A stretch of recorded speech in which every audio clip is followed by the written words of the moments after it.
Jessie, tu pourrais au moins essayer de donner l'impression que tu as une vraie discipline militaire, dit Bradley en riant bruyamment, levant sa bière vers la famille réunie dans le jardin. Je veux dire, n'importe qui peut piloter des petits avions dans le confort de la base, non? Les éclats de rire résonnèrent dans le barbecue familial à San Diego, chaque rire plus fort que le précédent. Ma femme, Amanda, baissa les yeux, gênée, tandis que les enfants couraient dans le jardin, inconscients de l'humiliation que je subissais une fois de plus. De l'autre côté de la table, le capitaine Thomas Hartwell, père de Bradley et légende des Navy SEALS, resta silencieux. Ses yeux gris me regardaient avec une expression que je ne parvenais pas à déchiffrer, tandis qu'il buvait une gorgée de bière et conservait une posture militaire impeccable, même dans un environnement décontracté. Papa, lui, c'est ce que c'est que de vraiment servir, a poursuivi Bradley en tapotant le dos de son père. Opération spéciale, mission classifiée, ce type a vraiment sauvé des vies. Pas comme ces patrouilles de routine que tu fais en tournant en rond. Je m'appelle Jessie Mitchell. À 32 ans, je n'aurais jamais imaginé que je serais assis en silence pendant que mon beau-frère me transformait une fois de plus en clown de la famille. Mais après 5 ans de mariage avec Amanda et d'innombrables barbecues où Bradley affichait sa prétendue supériorité, j'ai appris que certaines vérités étaient trop lourdes pour être partagées. Surtout lorsque ces vérités portaient le poids de vies sauvées dans des territoires hostiles et de missions qui ne verraient jamais le jour. Pendant que Bradley gesticulait avec enthousiasme, racontant pour la 1000e fois ses entraînements de CrossFit et comment cela le préparait au combat réel, je gardais un visage neutre. La même expression que j'avais lorsque je volais en formation sous le feu anti-aérien, lorsque les coordonnées de sauvetage arrivaient cryptées par radio, lorsque des hommes criaient pour être exfiltrés dans des zones de guerre. Ce que Bradley ignorait, c'est qu'il y a 3 ans, dans les montagnes d'Afghanistan, sa propre unité de SEALS avait été encerclée par des insurgés. 2 heures de tirs intenses, les munitions s'épuisaient, aucune issue en vue. C'est alors que la radio a grésillé avec une transmission qui allait tout changer. Équipe Alpha, ici Phantom 6-0. Tenez vos positions. J'arrive. Phantom 6-0. Mon nom de code. Cette nuit-là, j'ai volé à travers un couloir de feu qui a fait pleurer de soulagement des vétérans ayant 20 ans de carrière lorsqu'ils ont atterri en terrain sûr. Parmi les hommes que j'ai sortis de cet enfer se trouvait Thomas Hartwell lui-même, inconscient et ensanglanté, mais vivant. Jessie a toujours été plutôt discret, murmura Amanda, essayant d'apaiser la situation. Il préfère ne pas trop parler de son travail. Parce qu'il n'y a pas grand-chose à dire, ricana Bradley, manquant de renverser sa bière. Je parie que ce type n'a jamais vu de véritable action. Ses pilotes restent là-haut, loin du danger réel. Je souris et acquiesçai, comme je le faisais toujours. Le silence était plus sûr que la vérité. Plus sûr que d'expliquer pourquoi ma main ne tremblait pas quand je tenais une bière, même après avoir effectué des missions où la marge d'erreur se mesurait en centimètres. Plus sûr que de révéler pourquoi je ne dormais que 4 heures par nuit, et pourquoi Amanda me trouvait parfois dans le garage à 3 heures du matin, en train de ranger des outils avec une précision militaire dont Bradley se moquait. Thomas a continué à m'observer en silence, et pendant un instant, nos regards se sont croisés. Il y avait quelque chose de différent là, une intensité que je ne parvenais pas à interpréter. Comme s'il essayait d'assembler les pièces d'un puzzle que lui seul pouvait voir. En fait, dit Thomas d'une voix grave pour la première fois de la soirée, je suis curieux de savoir quel est ton travail, Jessie. Quel genre de mission effectues-tu? Bradley a ri avant que je puisse répondre. Papa, il ne fait probablement que des vols d'entraînement et de transport de marchandises. Rien de très excitant. Alors que la famille riait à nouveau, j'ai gardé les yeux fixés sur Thomas. Il y avait quelque chose dans son regard qui me disait que cette conversation était loin d'être terminée. Et pour la première fois en 5 ans, une partie de moi souhaitait qu'elle ne le soit pas. Si vous aimez découvrir les secrets qui se cachent derrière cette famille apparemment parfaite, n'oubliez pas de vous abonner à la chaîne pour voir comment cette histoire de sous-estimation allait se transformer en une révélation qui changerait tout à jamais. Mais à ce moment-là, alors que Bradley continuait son spectacle devant un public captivé, je n'avais aucune idée que la prochaine question de Thomas déclencherait une série d'événements qui transformeraient ce barbecue familial en la soirée la plus tendue de notre vie. Bradley a toujours été comme ça. Depuis le jour où j'ai rencontré Amanda il y a 6 ans, il a transformé chaque réunion familiale en une compétition silencieuse où j'étais toujours perdant. Ce n'était pas un hasard. Il orchestrait chaque situation avec la précision de quelqu'un qui a étudié le théâtre à l'université avant d'abandonner pour se concentrer sur le fitness et l'entrepreneuriat. À 28 ans, Bradley Hartwell avait bâti toute sa carrière sur le nom de son père. Propriétaire de 3 salles de sport à San Diego, toutes financées par l'investissement familial, il vendait l'image de la discipline militaire sans jamais avoir mis les pieds dans une base. Ses clients payaient un supplément pour s'entraîner avec le fils du légendaire capitaine Hartwell, tandis qu'il répétait des expressions militaires apprises en regardant des films d'action. Jessie, As-tu déjà envisagé de t'entraîner sérieusement? Continua-t-il en fléchissant ses biceps tout en retournant un morceau de viande sur le barbecue. Je veux dire, piloter peut demander de la coordination, mais ça ne développe pas vraiment la force.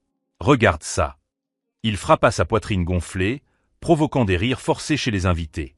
Ma belle-mère, Patricia, soupira avec une fierté mal dissimulée.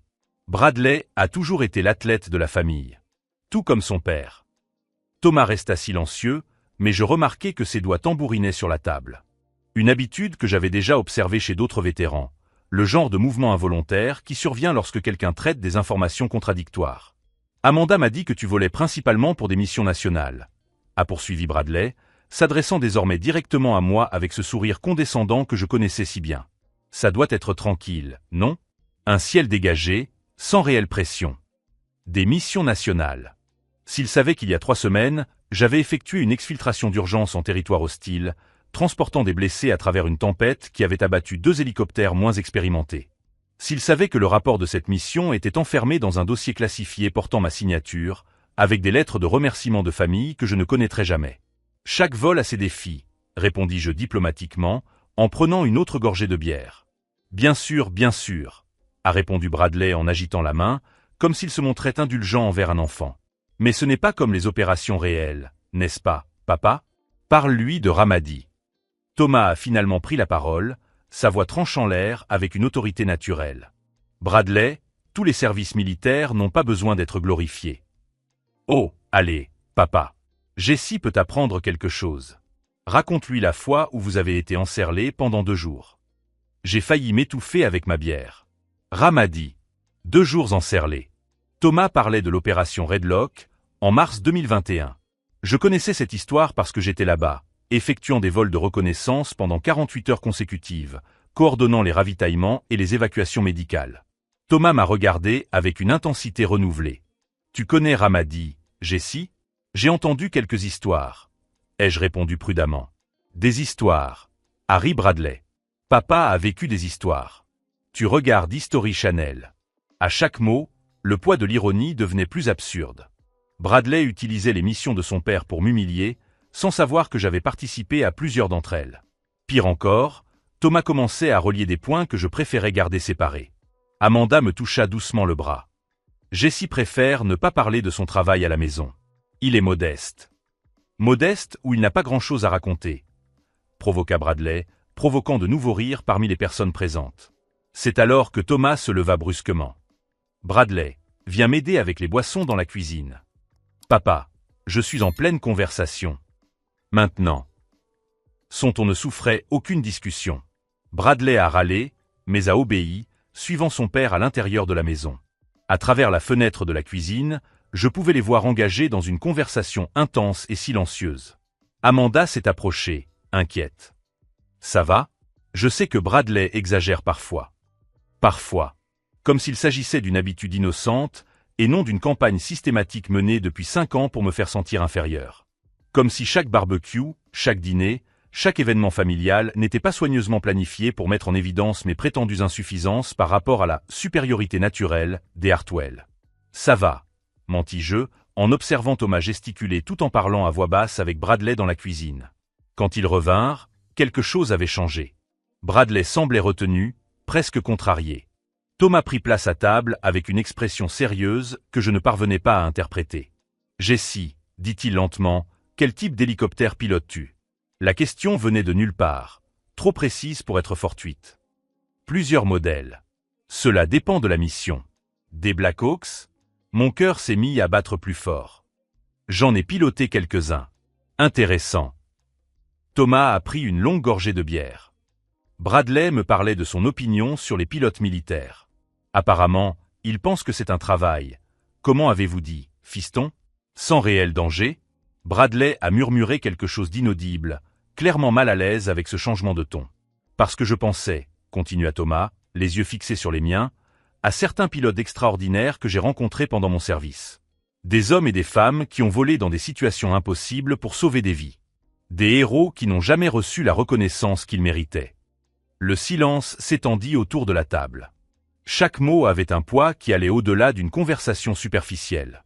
En fait, ajouta Thomas avec désinvolture, il y a un pilote en particulier que je n'ai jamais pu remercier comme il se doit. Quelqu'un qui a tout risqué pour ramener mon équipe à la maison lors d'une nuit très sombre en Afghanistan. Ma gorge se serra. Amanda me regarda d'un air confus, sentant la tension sans en comprendre l'origine. Peut-être, conclut Thomas, toujours en me regardant de ses yeux gris pénétrants, est-il temps de découvrir qui mérite vraiment le respect à cette table. Bradley resta silencieux pour la première fois de la soirée, tandis que je luttais pour garder une expression neutre. Mais à l'intérieur, une certitude glaciale se répandait. Thomas Hartwell était en train de relier des points qui mèneraient à une révélation qui changerait tout. Thomas ne dit plus rien pendant le reste du dîner, mais je sentais son regard me suivre comme un radar militaire verrouillé sur sa cible. Chacun de mes mouvements était catalogué, chacune de mes réponses analysée. Bradley, inconscient de la tension croissante, profita du silence de son père pour reprendre son petit spectacle personnel. « Tu sais, Jessie, dit-il en coupant un généreux morceau de picanha, je me disais que tu pourrais bénéficier d'un véritable entraînement. J'ai un programme spécial à la salle de sport pour les gars qui veulent sortir de leur zone de confort. » Amanda m'a lancé un regard d'excuse. Elle savait ce qui allait suivre. 5 ans de mariage m'ont appris à reconnaître les signes lorsque Bradley préparait l'une de ses humiliations les plus élaborées. C'est un programme que j'ai développé en m'inspirant des entraînements que mon père faisait avec les SEAL, a-t-il poursuivi en gesticulant de manière théâtrale. Bien sûr, adapté aux personnes, disons, moins préparées physiquement. Patricia a ri en applaudissant. « Oh, Bradley, tu es si généreux. Jessie, quelle merveilleuse opportunité. » Généreux. Le mot a résonné dans mon esprit, tandis que j'observais le sourire suffisant de Bradley. S'il savait qu'il y a 3 semaines, j'avais effectué un vol de 16 heures consécutives dans des conditions météorologiques qui avaient fait échouer des pilotes ayant 20 ans d'expérience. S'il savait que mon entraînement physique comprenait des simulations de survie en territoire hostile et des exercices d'endurance qui feraient passer son crossfit pour un échauffement. En fait, intervint doucement Thomas, j'aimerais mieux connaître le travail de Jessie avant de suggérer des améliorations. Bradley rit, ignorant le ton d'avertissement dans la voix de son père. « Papa, nous en avons déjà parlé. Il effectue des missions domestiques de routine. Il n'y a pas grand-chose à savoir. »« Des missions domestiques », répéta lentement Thomas, comme s'il savourait ces mots. « Classification intéressante. Jessie, avez-vous déjà effectué des missions internationales ?» La question était posée de manière désinvolte, mais je reconnus la technique. C'était un interrogatoire militaire déguisé en conversation sociale. Thomas cherchait à obtenir des informations spécifiques, probablement pour confirmer un soupçon qui grandissait dans son esprit. « Quelques-unes, » répondis-je prudemment. « Quelques-unes, » rit Bradley. « Probablement pour acheminer des fournitures vers des bases dans les Caraïbes. Rien de très dangereux. » Thomas se pencha en avant, ignorant complètement son fils. « Quel type de terrain considérez-vous comme le plus difficile pour les atterrissages d'urgence ?» Mon cœur se mit à battre à tout rompre. C'était une question trop technique pour être anodine. Thomas testait mes connaissances, cherchant à confirmer quelque chose qu'il soupçonnait déjà. « Cela dépend des conditions, » répondis-je diplomatiquement. « Les terrains montagneux présentent des défis uniques. »« Comme l'Afghanistan, » dit Thomas, les yeux légèrement plissés. Bradley ricana. « Papa, il n'est jamais allé en Afghanistan. Regarde-le, on dirait qu'il a peur de son ombre. » C'était la goutte d'eau qui faisait déborder le vase. 5 ans de commentaires désobligeants, 5 ans à être traité comme le parent raté de la famille, 5 ans à garder ma véritable identité enfouie sous des couches de secret militaire. Mais entendre Bradley me traiter de lâche alors que son propre père m'observait avec une reconnaissance croissante était la limite que je ne pouvais plus accepter. En fait, ai-je commencé, ma voix plus ferme que je ne le voulais, j'ai déjà effectué quelques missions en territoire. Territoire quoi ? M'interrompit Bradley en riant. Le territoire américain ne compte pas comme zone de guerre, mec. Amanda me toucha à nouveau le bras, sentant le changement dans mon attitude. Peut-être pourrions-nous changer de sujet. Mais Thomas n'était pas disposé à laisser passer cela. Continue, Jessie. Territoire quoi ? Le silence s'étendit autour de la table. Patricia cessa de couper la viande. Les invités les plus éloignés ont remarqué la tension et ont tourné leur attention vers notre conversation. Bradley souriait avec assurance, attendant une nouvelle occasion de m'humilier publiquement. Un territoire hostile, ai-je finalement ajouté. Bradley a éclaté de rire. Un territoire hostile. Mec, tu regardes trop de films. La seule chose hostile que tu aies affrontée, c'est la turbulence pendant le vol vers Las Vegas. Mais Thomas ne riait pas.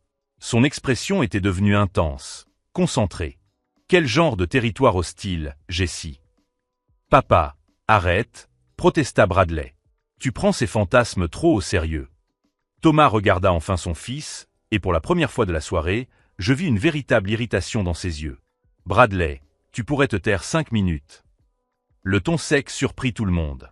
Bradley recula, clairement choqué par cette réprimande publique. Thomas reporta son attention sur moi. Jessie, pendant combien d'années avez-vous servi en Afghanistan? La question était lourde de sens. Il ne s'agissait plus de savoir si j'avais servi, mais quand. Thomas avait relié suffisamment de points pour passer du doute à la quasi-certitude. De 2020 à 2022, répondis-je, sentant le poids de cette révélation partielle. Période intéressante, murmura Thomas. Beaucoup d'opérations de sauvetage à cette époque. Bradley nous regardait, perplexe. Attends, tu as vraiment été en Afghanistan? Pourquoi tu ne l'as jamais dit? Avant que je puisse répondre, Amanda prit la parole. Jessie n'aime pas parler de son service militaire. Il dit que certaines choses sont trop personnelles. Personnelles ou classifiées? Demanda Thomas sans détour. La question resta en suspens, comme une grenade dont la goupille avait été retirée. Tout le monde autour de la table comprit que quelque chose d'important était en train de se passer, sans toutefois comprendre exactement quoi. Certaines opérations sont soumises à des restrictions quant à ce qui peut être discuté, admis-je. Bradley semblait traiter des informations qui ne correspondaient pas à l'image qu'il s'était faite de moi. Mais, tu ne te comportes jamais comme un vétéran de guerre. Tu n'en parles jamais, tu ne t'en sers jamais comme d'une référence. Peut-être, dit lentement Thomas, parce que certains vrais vétérans n'ont rien à prouver à personne. Cette critique implicite frappa Bradley comme une gifle. Il regarda son père, puis moi, commençant à réaliser qu'il avait passé 5 ans à se moquer de quelque chose qu'il ne comprenait pas. Thomas, intervint nerveusement Patricia, ce n'est peut-être pas le moment d'avoir cette conversation. Mais Thomas n'était pas disposé à s'arrêter. En fait, Patricia, je pense que c'est exactement le bon moment. Il se tourna à nouveau vers moi. Jessie, avez-vous déjà entendu parler de l'opération Redlock? Mon sang se glaça. C'était l'opération au cours de laquelle je lui avais sauvé la vie. Thomas ne cherchait plus à obtenir des informations, il confirmait un soupçon précis. Bradley avait l'air complètement perdu. Papa, qu'est-ce que l'opération Redlock? Une opération au cours de laquelle de braves hommes ont failli mourir, répondit Thomas sans me quitter des yeux. Et au cours de laquelle un pilote extraordinaire a tout risqué pour nous ramener à la maison. Le silence qui suivit fut assourdissant. Tout le monde à table comprit qu'il était témoin d'un événement important, d'une révélation qui allait bouleverser les relations familiales telles qu'il les connaissait. Amanda m'a regardé avec un mélange de surprise et de fierté grandissante. Jessie, tu ne m'en as jamais parlé. Il y a beaucoup de choses que Jessie n'a jamais racontées, a déclaré Thomas, son ton empreint de respect et de quelque chose qui ressemblait presque à de la révérence. Et il est peut-être temps que nous les entendions tous. Bradley resta silencieux pour la première fois depuis des années, son visage passant par toute une gamme d'émotions alors qu'il essayait de réorganiser 5 années de suppositions sur qui j'étais vraiment. Mais c'est à ce moment-là, en voyant l'expression de malaise croissant sur le visage de Bradley et en sentant le poids des attentes de Thomas, que j'ai pris une décision qui avait beaucoup plus de poids que n'importe quelle mission de sauvetage. Il était temps d'arrêter de prétendre être moins important que je ne l'étais réellement. Il était temps d'arrêter de prétendre être moins important que je ne l'étais réellement. Ces mots résonnaient dans mon esprit, tandis que j'observais Thomas étudier mon visage avec l'intensité d'un opérateur expérimenté. Bradley restait silencieux, clairement confus, mais Thomas avait franchi la ligne de la suspicion pour atteindre quelque chose proche de la certitude. Ce soir-là, après le départ de tout le monde, je me suis retrouvé seul dans le garage à réorganiser des outils qui étaient déjà parfaitement rangés. C'était une habitude que j'avais prise après les missions les plus intenses, le besoin de mettre de l'ordre dans les petits détails lorsque le monde semblait trop chaotique.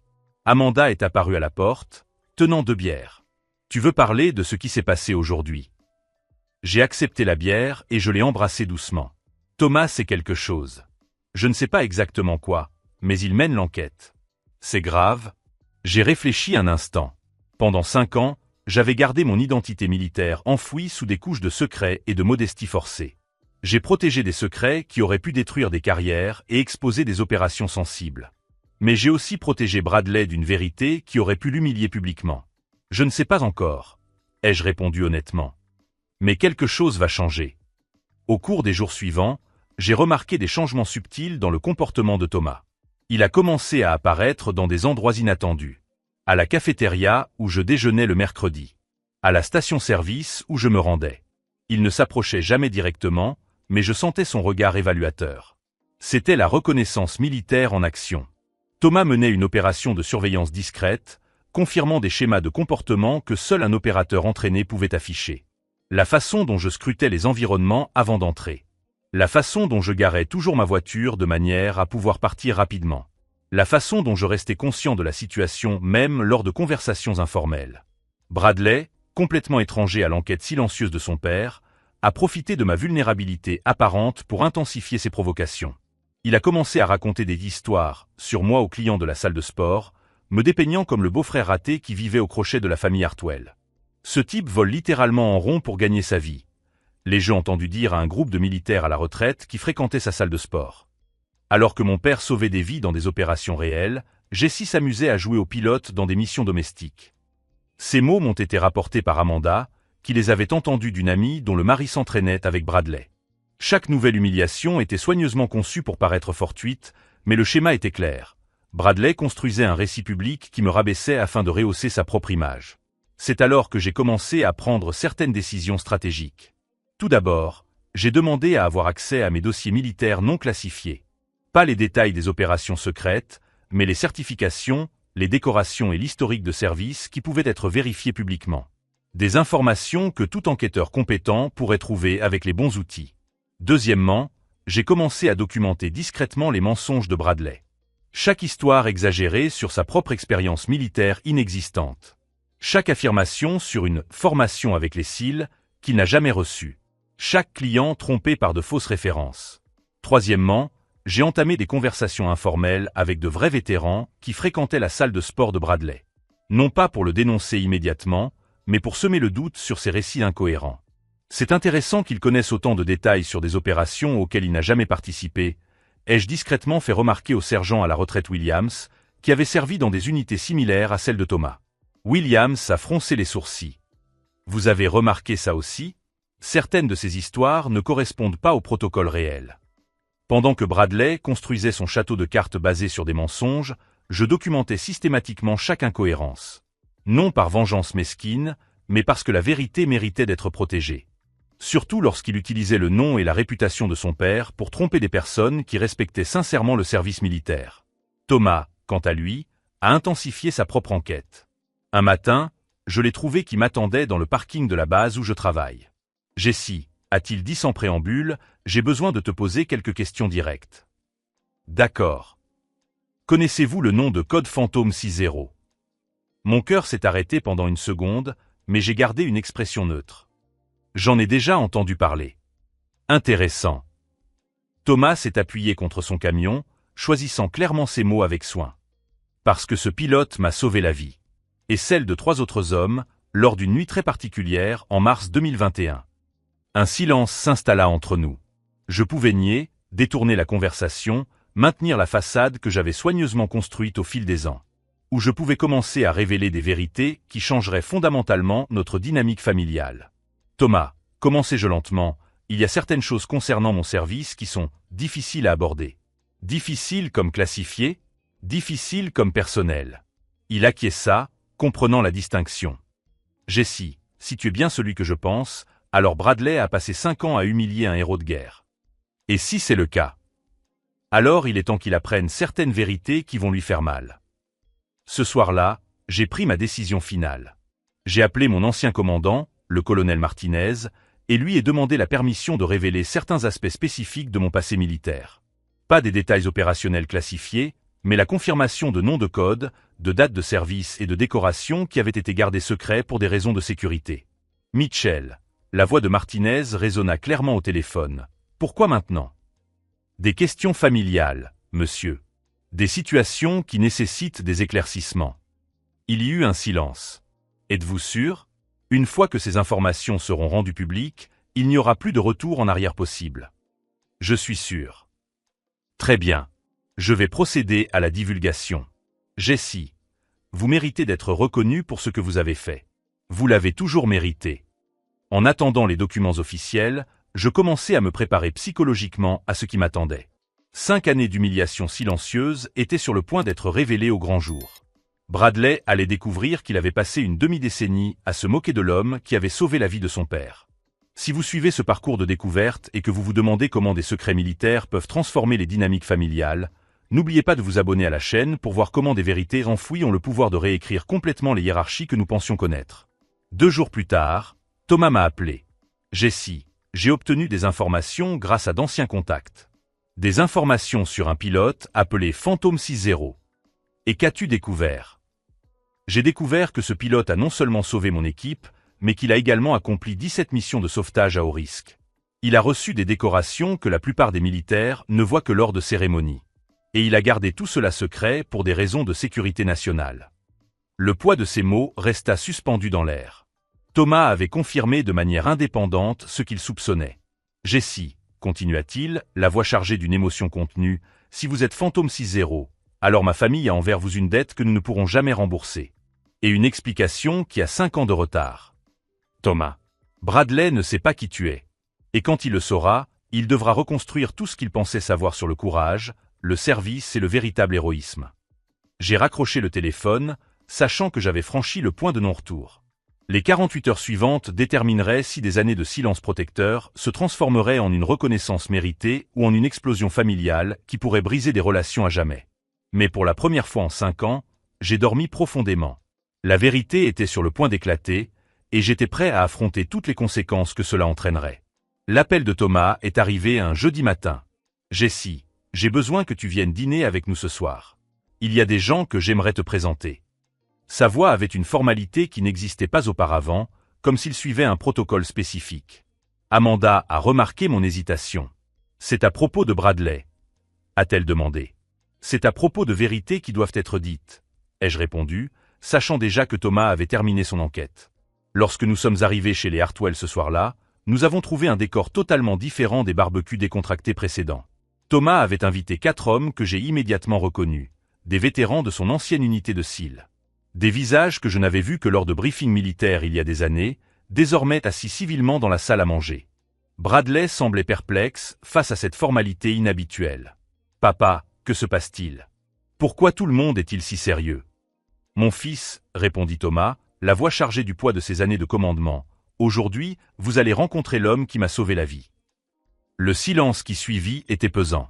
Bradley regarda autour de la table, s'attendant clairement à ce que l'un des vétérans se présente comme le héros de l'histoire. Le sergent Collins, un homme d'une 50aine d'années avec des cicatrices visibles au cou, rompit le silence. Le capitaine Hartwell nous a dit que Phantom 60 serait ici aujourd'hui. Mon cœur s'emballa, mais je gardai une expression neutre. Thomas avait orchestré cela comme une opération militaire, une révélation contrôlée avec des témoins crédibles. Phantom 60. Bradley a ri nerveusement. Quel genre de nom de code est-ce là? Le genre de nom de code, a répondu lentement Thomas, que l'on gagne en volant à travers les tirs anti-aériens pour sauver des hommes qui pensaient qu'ils allaient mourir. C'est alors que j'ai remarqué que Thomas avait stratégiquement placé un dossier sur la table. Des documents militaires officiels, des photos de mission et ce qui semblait être des enregistrements de communication. Jessie, dit Thomas en me regardant droit dans les yeux, voudrais-tu nous parler de la nuit du 22 mars 2021? La date résonna dans la pièce comme un coup de feu. C'était la nuit de l'opération Redlock, lorsque j'avais piloté une exfiltration d'urgence qui avait sauvé la vie de Thomas et de 3 autres hommes. Bradley nous regardait, perplexe. « Papa, qu'est-ce que Jessie a à voir avec tes missions? Il ne pilote que des missions nationales. » Le sergent Williams, un autre vétéran assis à la table, eut un petit rire sec. « Des missions nationales? Mon garçon, Ghost 60 a effectué 17 sauvetages à haut risque en territoire hostile. » 17, confirma Thomas en ouvrant son porte-documents et en dévoilant des documents officiels. Y comprit la mission qui m'a sauvé la vie lorsque notre unité a été encerclée par des insurgés dans les montagnes afghanes. Bradley pâlit. « Attendez, vous êtes en train de dire que Jessie... » « Je suis en train de dire, l'interrompit Thomas, que pendant 5 ans, vous vous êtes moqué de l'homme qui a risqué sa vie pour que je puisse rentrer chez moi. Pour que vous puissiez avoir votre père vivant. » La prise de conscience se refléta sur le visage de Bradley par vagues successives. D'abord l'incrédulité, puis la confusion, suivie d'une compréhension progressive et dévastatrice de ce qu'il avait fait. « Cela ne peut pas être vrai, » murmura Bradley. « Il ne se comporte jamais comme un héros de guerre. Parce que, dit Collins d'un ton grave, les vrais héros n'ont rien à prouver à personne. » Thomas ouvrit un autre document. Jessie Mitchell, nom de code Phantom 60. 17 missions de sauvetage réussies. Aucune perte sous son commandement. Décoration pour bravoure exceptionnelle, classée pour des raisons de sécurité nationale. Chaque mot était comme un marteau détruisant 5 ans de récits que Bradley avait construits à mon sujet. Amanda me tenait la main, les yeux brillants de fierté et de surprise. « Mais je ne comprends pas », continua Bradley, luttant clairement pour réorganiser sa perception de la réalité. « Pourquoi n'a-t-il jamais rien dit? Pourquoi m'a-t-il laissé? Vous humilier publiquement », compléta Thomas, sa voix désormais chargée de reproches paternels. « Peut-être parce qu'il comprend quelque chose que tu n'as pas encore appris sur le vrai caractère. » Le sergent Collins se pencha en avant. « Garçon, ton père m'a raconté comment tu traites Jessie. Comme un zombie d'un homme qui a traversé l'enfer pour nous ramener à la maison. » L'atmosphère dans la pièce était devenue électriquement tendue.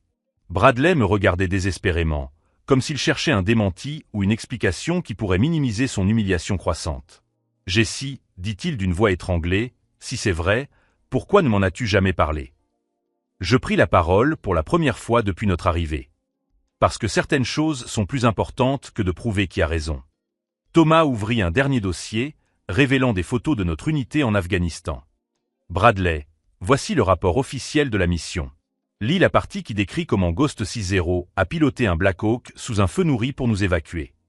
Bradley prit le document de main tremblante et commença à lire à haute voix. Le pilote a fait preuve d'un courage exceptionnel, volant dans des conditions extrêmement dangereuses pour mener à bien l'exfiltration. Sans son intervention, l'unité aurait subi des pertes importantes. Sa voix s'est brisée sur la dernière phrase. La réalité de ce qu'il avait fait pendant 5 ans s'est enfin imposée à lui. Il avait passé des années à se moquer de l'homme qui lui avait permis d'avoir encore un père vivant. Williams a regardé Bradley droit dans les yeux.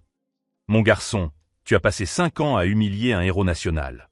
Un homme qui a sauvé des vies pendant que tu jouais aux soldats dans une académie. » Thomas se leva et s'approcha de moi.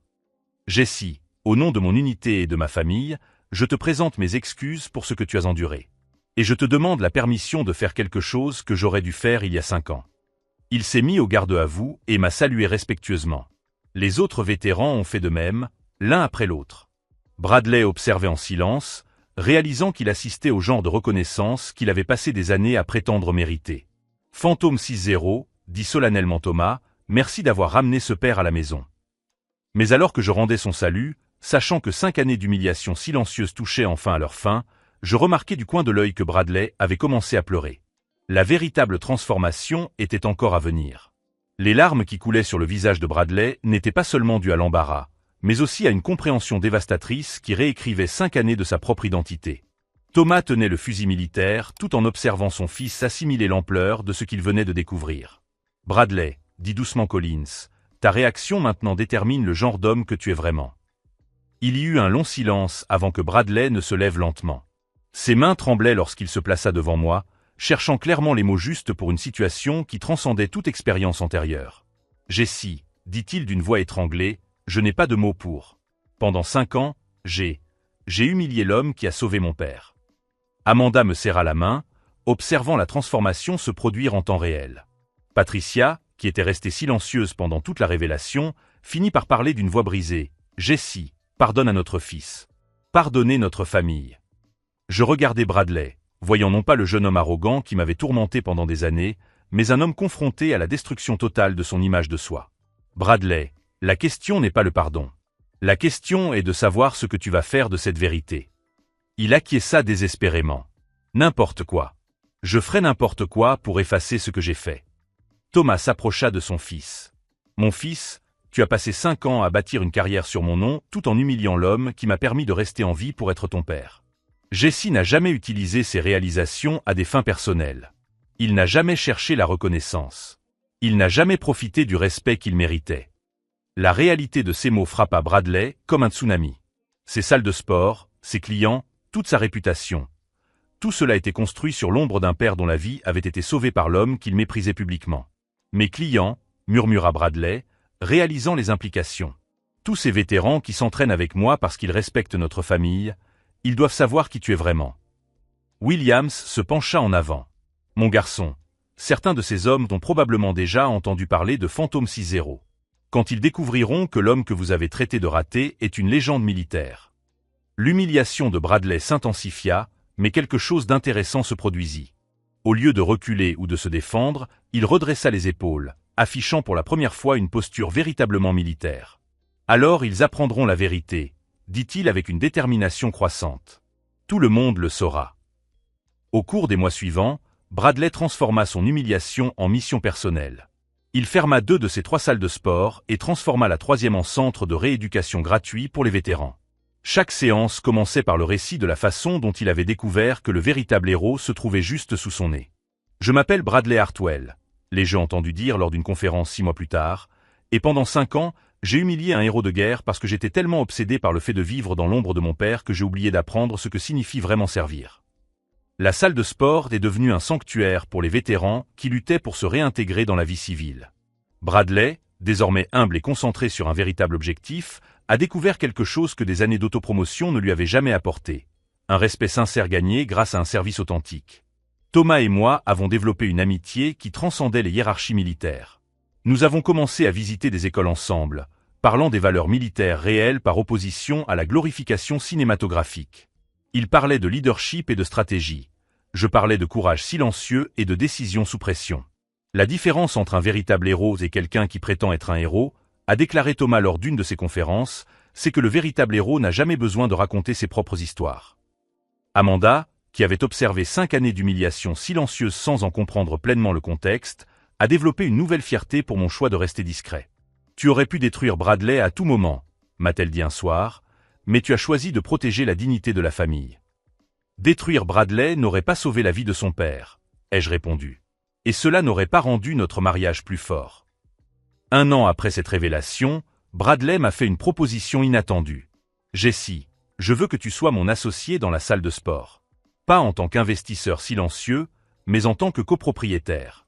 Les vétérans méritent d'être entraînés par quelqu'un qui comprend vraiment ce qu'ils ont vécu. J'ai poliment refusé.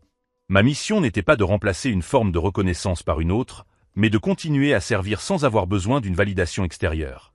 2 ans plus tard, j'ai reçu un appel qui allait tout changer à nouveau. Le secrétaire à la marine déclassifiait certaines opérations, y compris plusieurs missions de Fantasma C0. Une cérémonie de reconnaissance était prévue pour les pilotes dont les exploits étaient restés secrets pour des raisons de sécurité nationale. Lors de la cérémonie, alors que je recevais des décorations qui étaient restées enfermées dans des archives classifiées, j'ai observé le public. Thomas était au premier rang, en uniforme complet, souriant avec une fierté paternelle. Bradley était à ses côtés, non plus le jeune homme arrogant obsédé par le statut social, mais un homme qui avait appris la différence entre la renommée et le sens de la vie. Au cours de mon discours, j'ai parlé d'une chose que j'avais apprise par expérience. Le véritable test de caractère n'est pas la façon dont vous agissez quand tout le monde vous regarde, mais la façon dont vous vous comportez quand personne ne sait qui vous êtes vraiment. Après la cérémonie, Bradley s'est approché. « Jessie, j'ai quelque chose pour vous. » Il m'a tendu une photo encadrée, l'image officielle de l'opération Redlock avec notre équipe de sauvetage. Cette photo est restée dans le bureau de mon père pendant 5 ans. Je sais maintenant que tu aurais dû y figurer dès le début. J'ai regardé la photo et j'ai souri. Bradley, tu as appris la leçon la plus importante. La véritable reconnaissance vient de l'intérieur, pas des photos ou des certificats. Aujourd'hui, lorsque les gens me posent des questions sur ces années d'humiliation silencieuse, je leur explique que chaque moment a servi un objectif plus grand. Il a protégé des opérations sensibles, maintenu des familles unies et, plus important encore, enseigné des leçons d'humilité et de détermination qu'aucune reconnaissance publique n'aurait pu apporter.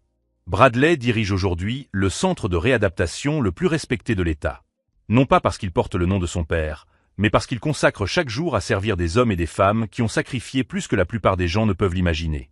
Si cette histoire de transformation par la vérité et l'humilité vous a touché, abonnez-vous à la chaîne pour découvrir d'autres histoires sur la façon dont la patience et l'intégrité triomphent toujours de l'arrogance et des mensonges.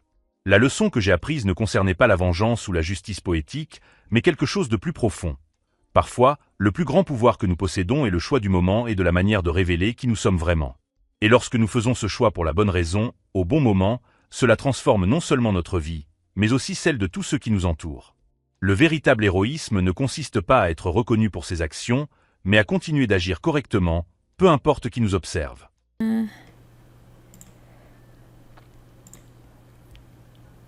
Y te puse NASA.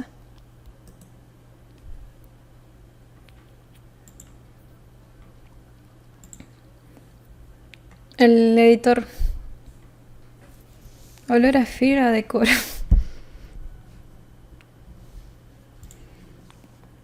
Gracias por el mod. A la mierda. Gracias. Digo, de nada.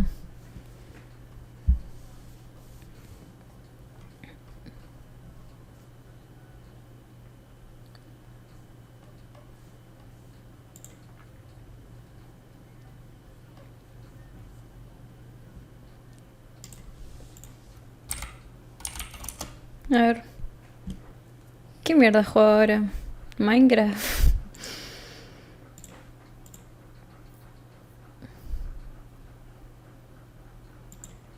¿Estás Mati en Discord? No.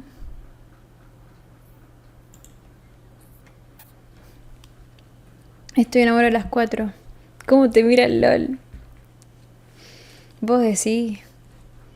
Vos decís niño, un LOL. No quiero jugar. Ah, maldito.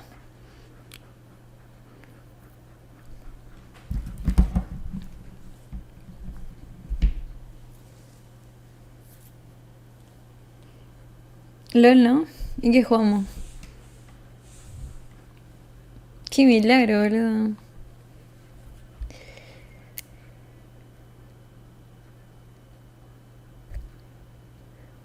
Siempre pones lo mismo. Te saca la ficha.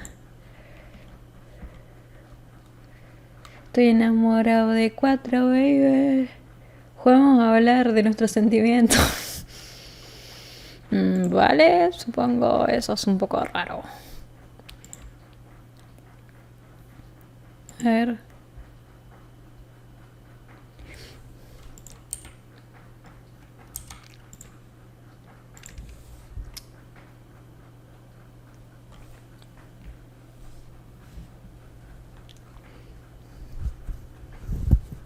Te puedo bañar. Man, que me voy a tomar agua. Se me secó la boca.